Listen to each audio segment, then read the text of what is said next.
caractérise par une volatilité des marchés financiers internationaux et le durcissement au niveau des conditions financières suite au resserrement plus rapide que prévu de la politique monétaire américaine. Alors, comme vous le savez, depuis la crise de 2008, il y a eu un effort extrêmement important au niveau notamment des banques centrales américaines, la Fed, ou au niveau de la Banque centrale européenne, pour injecter des liquidités importantes. Aujourd'hui, que les effets de la crise sont en train de s'estomper, il y a un retour, bien entendu, au niveau de la marche normale de ces économies, en retirant graduellement donc, ces liquidités, ce qui fera certainement, c'est mécanique, une remontée à plus ou moins moyen terme des taux. De la crise et de l'après-crise font que nous vivons aujourd'hui dans un monde vital, volatile, incertain, complexe et ambigu.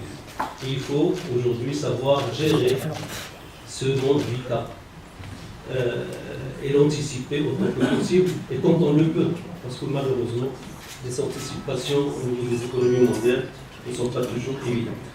Deuxièmement, une inquiétude entourant les négociations sur les conditions de sortie du Royaume-Uni de l'Union européenne, qui va avoir certainement un impact et pour le Royaume-Uni et pour l'Union européenne, et aujourd'hui la montée de certaines tendances autonomistes au niveau en Europe. Troisièmement, l'incertitude vis-à-vis des nouvelles politiques commerciales, déclaration en tout cas d'un certain nombre au niveau des États-Unis, notamment de leaders pour le retour vers le protectionnisme. Pour les 2 trimestres de cette année, le taux de croissance s'élève à 4%, donc pour atteindre la prévision de 4,6% d'ici la fin de l'année. Mais ce qui est important à relever,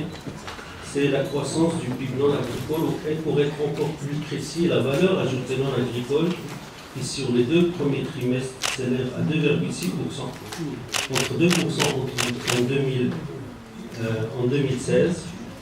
Donc cette accélération de la croissance de la valeur ajoutée non agricole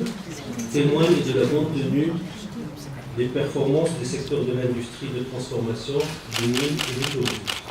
Donc compte tenu du comportement positif des indicateurs de conjoncture économique, la croissance devrait s'établir à 4,6 au titre de l'année 2017 contre 1,2% l'année dernière. Pour les raisons que vous connaissez, l'année dernière, je le répète encore une fois, nous avons eu la sécheresse la plus dure depuis les 30 dernières années, avec une faible contribution de la valeur ajoutée agricole compte tenu du recul de la récolte céréalière.